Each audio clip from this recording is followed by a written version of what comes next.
do that. Hello, my name is Robertson. I am the Vice Chair of Philcon 2008 and the President of ESFS. He handles all of our vice. From the chair, which makes it very special in that way.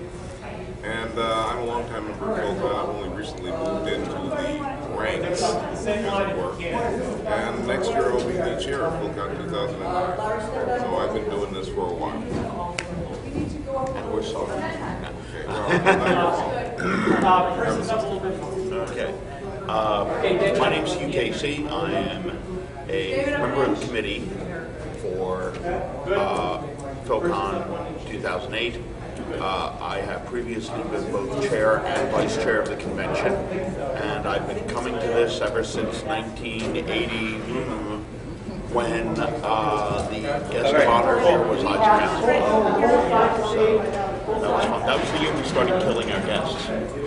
Oh yes, as a matter of fact, We'd have someone to Philcon and then they'd kick off a few months later. So for a couple of years we turned into Philcon, where great science fiction authors go to die. We're like the Florida of science fiction conventions. Yeah, exactly. So it's a nice place. We've gotten past that now, thankfully. So, but there were a couple of years where it was really tough to get a guest. Yeah, the odds of guest survival, that has helped us. I'm Emily Kwait. I've been doing Philcon since 2004. I usually run publications, but this is my first year that I'm taking off, but I still love it, and here I am. So why Philcon? What's the history? How did it start, and why is it still going on? May I take this one? Philcon is actually the world's oldest science fiction convention. The first one was in 1935, when 6 science fiction fans from New York, who had become friends with about a half a dozen science fiction fans in Philly, through the letters columns in the pulp magazines. They'd become, they were constantly, it was the same people always writing in. So these guys became friends, and they decided that they would meet up. And so the first Philcon was actually held in Milt Rothman's living room, and it was about a dozen people. So 1935 was the first one, and it was actually incorporated in 1936. So we claim our place as the oldest science fiction convention in the world. So, no matter what those those limeys of Britain have to say. There was a convention in Britain that happened shortly after the first Philcon, so they claim. But we've been doing this now every year since 1935, with only a couple of breaks for World War II. We still actually ran the con a couple times, but there were like 2 years total that we didn't. I think Pearl Harbor and 43 were it. So, but otherwise we run every single year. We basically, Philcon is the fundraiser, for lack of a better term, for the Philadelphia Science Fiction Society. It is sponsored by the Society, and this is our primary fundraiser. First of all, it's where we make the money that allows us to do our work throughout the course of the year. It is also the primary way that we fulfill our primary function as a 501c3 charitable corporation, which is that we will educate people about science fiction, fantasy, and horror in all media. So, excuse me. And personally, I think we do it pretty darn well. So, anything else? Why is Philcon still relevant today, all these years later? Well, because science fiction, fantasy, and horror is still around. I think as long as it is around, no matter what form it's going to take, we're going to be relevant. It started off strictly as a literary convention, but and that's still our primary focus, is the written word. It covers about 40% of our total programming. But even so, it was started during a time when the written word was the only type of science fiction that was around. the pulp magazines and the occasional novel, and that was about it. Nowadays, we also include art. We have our art show. We have a track of art programming. We include mass media, so we include film, television, radio. In a couple of years, we've done radio dramas. We include any type of new media. We do panels about the internet, about blogging, about maintaining a web presence. And a couple of years ago, we actually became the first science fiction convention to take place both in the real world and virtually. We partnered with the virtual community Second Life, and we actually ran panels that in no way, shape, or form took place in the real world. We had panels that were running in Second Life. We had big screens set up where people could come in and sit at the panel and watch our virtual panelists. The concept of fly in and sit down and attend Philcon. Yeah. And it was pretty cool. We had the panel itself actually did have a screen. So the people in Second Life could be seen on that screen. And we also had a camera hooked up so the people in Second Life could see us in the real world, as it were. Yeah, so that was a neat experiment. We have not been able to duplicate it. We are hoping to do so again in the future, however. So I was there in Second Life and I loved it because I couldn't get to Philcon that year, so I went to the Second Life and got to enjoy the panels. Thank you. You just made that great. Wow. Yeah, by the way, for the people watching the video, they're setting up for an event tomorrow night that we'll be talking about later. So, Philcon 101 Survival Guide. What do you need to know to make the most out of your Philcon experience? the most important thing is the 5-2-1 rule. Okay? The 5-2-1 rule is if you are coming to a convention and if you are staying overnight at the convention, then you need to do at least the following. You need to get at least 5 hours of sleep. You need to you need to eat at least 2 square meals each day. And you need to take at least 1 shower or bath per day. And people, find this funny, but if you don't do these things, if you don't do the first 2, you will collapse at some point, and we don't want to be hauling your butt to a hospital. Okay? And if you don't do the 3rd, we aren't going to like you and won't want to sit near you. And if you do collapse, we will perhaps not haul you out to the hospital, not wanting to touch you. Now, mind you, there's a stereotype about people who would come to a science fiction convention. They have no social skills. They have poor hygiene. They don't know how to talk to people. They're worried about esoterica and stuff that makes no sense in the real world. All of that is true. Okay, you're talking about us, right? Yeah. Okay. It's not true of everybody who comes here, though, and that's the important thing. Plenty of really, really normal people who just really like science fiction or fantasy or horror show up here too. So, you agree? I would agree totally. I need to shut up a little bit too because To I'm talking be too much. very, very base about it, one of the first things you can do is buy your ticket early. Ticket prices go up. You say next year would be right now if you bought a ticket. I think it's 35. Yeah. 30. It's the lowest price of the year for buying the ticket for any convention is buying it at the prior year's convention. So at our registration table, you can actually go in and buy your ticket for next year. This is important because it provides us with the seed money that we need to run next year's. So, And when you get to the actual time of next year's con, the ticket could be as much as $60. So you do have a significant savings buying the ticket early. now the 60s for 3 days, all 3 And that's days. for all 3 days. Yeah, there are also day passes, day memberships. If you, Concomitant with that, if you really want to enjoy the con, we highly suggest you get a hotel room.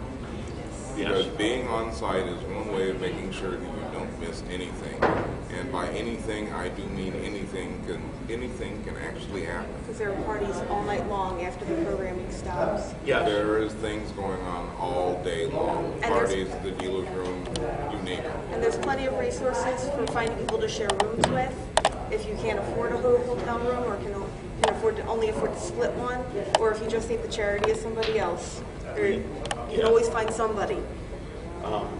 We should probably go over some of the things that you can do at the con, because you touched on a dealer's room. Yes. But one of the first things I guess you should do at the convention is find this in your packet when you get here, take a pen or a highlighter, go through it. It and may not look like this, mind you. It won't look like this next year, but it always looks a little different. Yep. But this is the schedule of everything that's happening this weekend. And you go through it and just start checking off everything you seem interested in and get an idea of what you want to do this weekend, because otherwise you're going to be running around like crazy trying to figure out what you want to do, because there's so much.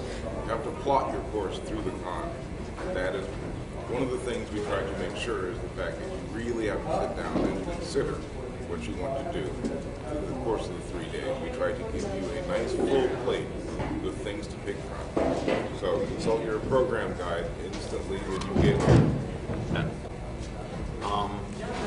The primary programming that we do are our discussion panels, where we have people who are very knowledgeable in whatever subject. Like, for example, Philcon 101 will come in and talk about the... Sorry, I keep getting distracted by something they're doing back there. But people who know the topic will come in and discuss it. And Philcon gets panelists who come. Basically, almost everyone comes here at no charge. We are not paying our panelists. They come here because in the case of many of them, for example, our writers and our artists, they want to meet their fans. And they want their fans to meet them. And the more people who meet them and get to like them, the more people are going to buy their books and their artwork. So that's a good contrast between us and what are known as media conventions. At Philcon, which is a fan-run, non-profit convention, the people who attend, from the fans to professionals, are here for the love of what they do. We do not charge for autographs. We do not try to put together weird packages and get extra money out of it that way. We're all on the same playing field, so you have an opportunity to meet somebody you like. You will not be escorted by bodyguards and whisked from one event to another. Well, does depend upon the person. I've been to the con where yes, there may be a cordon, it may be some overly zealous protective fans or something. But for the most part, the people who come here are just the same as you or I. It's good. And I mean, like I said earlier, my first Philcon was I came and the guest of honor was Dr. Isaac Asimov. Yeah, it's who, bloody right on this side. I mean, I was like 18, 19, I was a kid. And I came and I ran into him in a hallway where there were a bunch of people around him. But I walked up to him and for probably close to a minute, I turned into the biggest gushing fanboy you have ever seen in your life. Oh my God, I love your stuff. It's so great. I've been reading you all my life. Go to the podium. And he was very gracious, very, very gracious about it. But he was going somewhere. And instead of just brushing me off, instead he was like, oh, well, that's very nice of you to say. Walk with me. And so I am walking along, talking to Dr. Isaac Asimov. And I'm 18 years old. And he is listening to me as if my opinion is worth something to him. It's like you're a real person. Yeah, exactly. And wow, I'm so blinded right now because they're testing the lights. But just all of a sudden, I'll talk. But anyway, we eventually, however, got to the hotel bar. And he looks at me with all these other people who are following us along because he gets an entourage, and as we get there, he like taps me on the shoulder, and he says, "Come on in, I'll buy you a drink." And so I go to try and beg off, and I'm like, "No, that's okay. I can't drink. I'm only 18." At which point he just lays his hand on my shoulder, and he says, "Young man, I'm Dr. Isaac Asimov. Come in for a drink." So, there's a reason why I keep saying Dr. Isaac Asimov. That's how he referred to himself at that point. So yes, I got to have my first beer with Isaac Asimov because nobody was going to tell him he couldn't buy me a beer. So I've had conversations, wonderful conversations with people such as Neil Gaiman, author Neil Gaiman. I got to sit in a hotel lobby one time with filmmaker Ray Harryhausen. Spent 40 minutes talking about movies. Again, like my opinion mattered to this guy. So you get great experiences like that all the time when you come to something like this. Since you started it, I'd like to hear the others about your favorite Philcon moments. I guess my favorite thing about Philcon is I've met some of my closest friends here. You get to meet the professionals, and you get to see some performers and artists and everything. But it's really, you meet some of the best people here, and the people I've met here back in 2004, they're the reason I keep coming back. I mean, I think I've made it to maybe 5 panels in as many years. That includes the ones you've been on. It does. Actually, it's going to double with all the panels I'm on this year. Yes. But that's really it for me, is the friends. And just getting to spend 3 days, 24 hours with people that I love. And doing the things, because I can't talk about Doctor Who and Star Trek and You can, and stuff just at not work. at the level of someone who No, not at work. At work, I always go, wrote a book. Or, "Hey, do you guys know that?" Never mind. "Hey, did you guys hear?" Never mind. But I get here, and everybody's interested, and everybody likes the same things, and you can just come here and, for lack of a better word, geek out, and not be the weird person, and be appreciated and be respected for it, and we've had accepted. the other thing, because we get asked actually why, I've heard it a lot actually, why bother having a con? Because, it used to be that this was the only place you met other fans. And nowadays you have the internet. Fans are talking to each other all the time. Heck, we own the internet.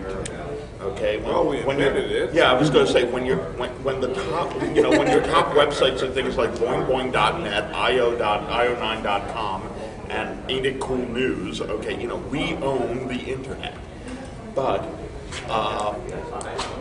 the thing is, though, is that you don't get the face-to-face. I come here and I get to actually sit down and talk to people and have that great interaction with them that you don't get by sitting in front of a computer and posting to a message board or a blog or sitting in a chat room. And I think that's incredibly important. You also get really great back rubs at a con.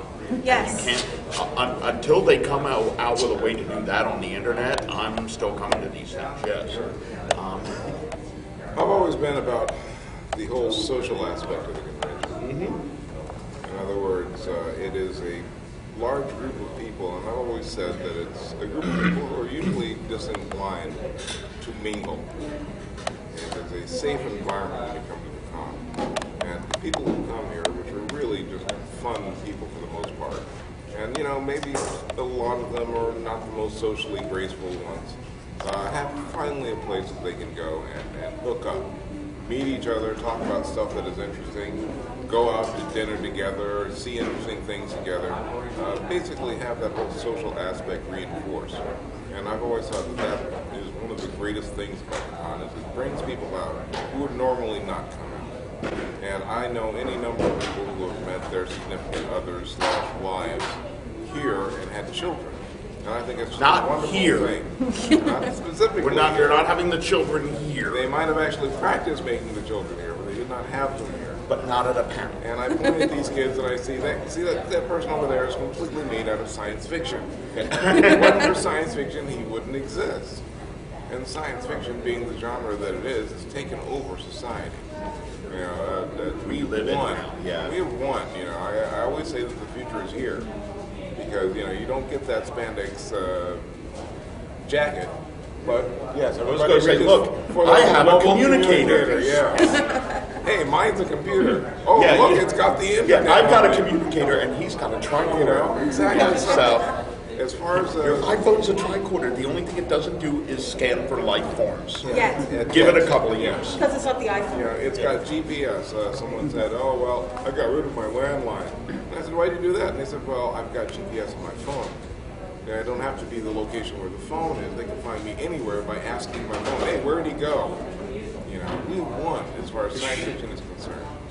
So this And the is like geeks shall a inherit the earth. yes, we get to inherit the earth. And I always say that coming to things like Philcon is a great way of preventing future shock.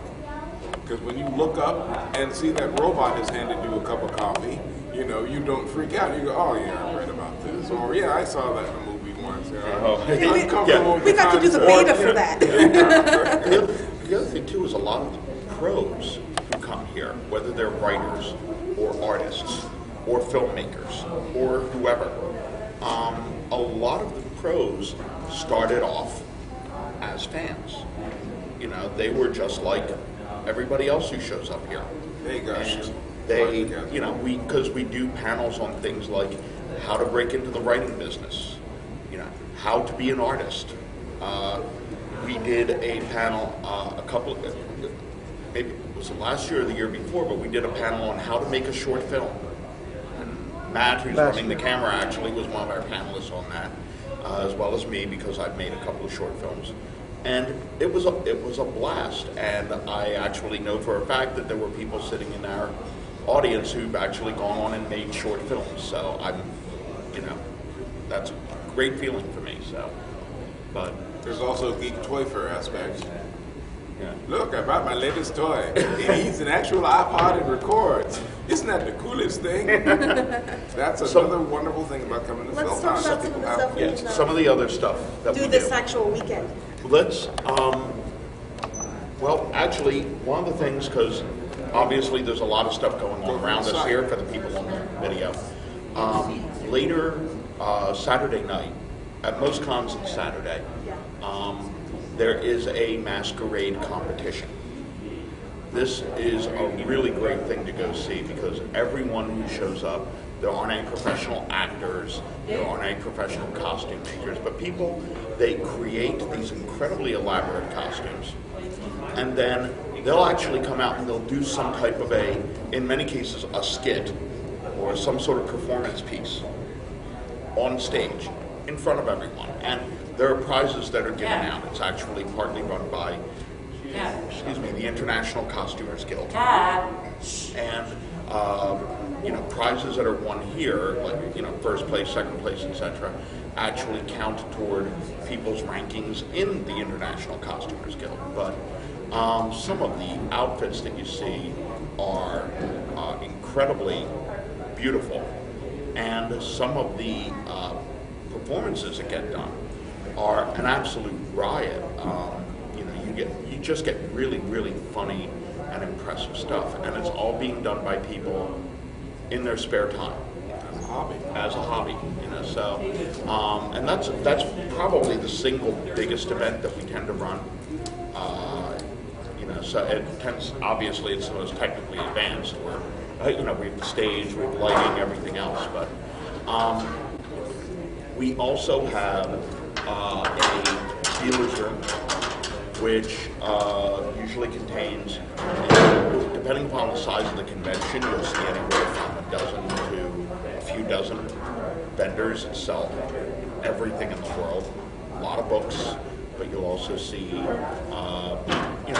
T-shirts that have interesting slogans on them, and sometimes from the convention itself. Yes, and all kinds of things. And the nice thing with Philcon is, since we're held in November, right before Thanksgiving, it's a great place to do your Christmas shopping. So, because you can give gifts that people can't get anywhere else. Yeah, we have an art show. Our artists will come, they will display their work. You can go into the art show and actually bid on some of the pieces of a set price, you know. But we also have pieces that you can go in and bid on. If the piece gets, if you are the highest bid, you'll get the piece. If the piece gets X number of bids, I think it's 4, something like that, but if you get a certain number of bids, the piece will then actually go to auction. We do an art auction on Sunday, and, you know, everyone gets a chance on it. But I have... Also are in the back of your program book? I have at home, to give you an idea, I have at home the cover, the print of the cover for the book Foundation's Edge, which was painted by Michael Whalen. And Michael was nice enough to personally sign it for me at a convention. Personalized directly to me. I love this thing. It's hanging right over in the middle of my living room. So, but yeah, you can get artwork from a well-known, well-respected artist. So you can get an artwork that was on, you know, the cover of your favorite book, yes. Or you can get, you know, something brand new from someone who's just starting out. And I have artists who are friends who their first sale was at a Philcon, their first professional sale. So that, I mean, you know, that's a cool thing. You can buy the work of someone who's going to be a big name someday. And if you consider yourself an artist, next year you can buy a space in the art show and put your stuff up. Mm-hmm. Entertainment and nightlife. Entertainment and nightlife. Well, the parties are the best. We mentioned the Masquerade, which is the biggest event that we do. Panels actually run all the way into the evening.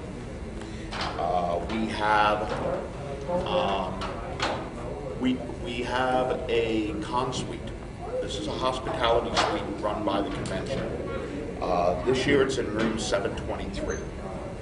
So the con suite, however, is for anyone who hasn't seen one, it's just a room you can go into, sit down. We offer free food, free drinks. There's no charge for it. Now, mind you, by free food, we're not laying out, you know, a dinner. We've got snacks. Chips and dip. Yeah. And we have had those people who walked in, picked up the whole bowl of chips, stuck them in their lap, and just start, you know, grazing. And it's not for that. And conversely, it's not always snacks. Occasionally, we put out sandwiches. We have real food sometimes too. But just don't expect to come here and have your dinner. Yeah. It's a social. It is there for people to come in, enjoy, anytime. Sit down and talk to each other. And so that's, I mean, again, the social aspect of being here. Exactly so. Friday nights. Friday nights, they say, looking at me. Friday nights, we've been traditionally running a dance. The dance has, in many cases, been one of the highlights of the con. Yes. And it is also a great way and to in some mingle. cases been the low light. Yeah. Things both legendary Depends and on where the bar is. Really in depends relation to upon it. who ends up on the dance floor. Yeah. But once again, it is a wonderful thing because on Friday night, the con likes to try to take over and actively mix the people.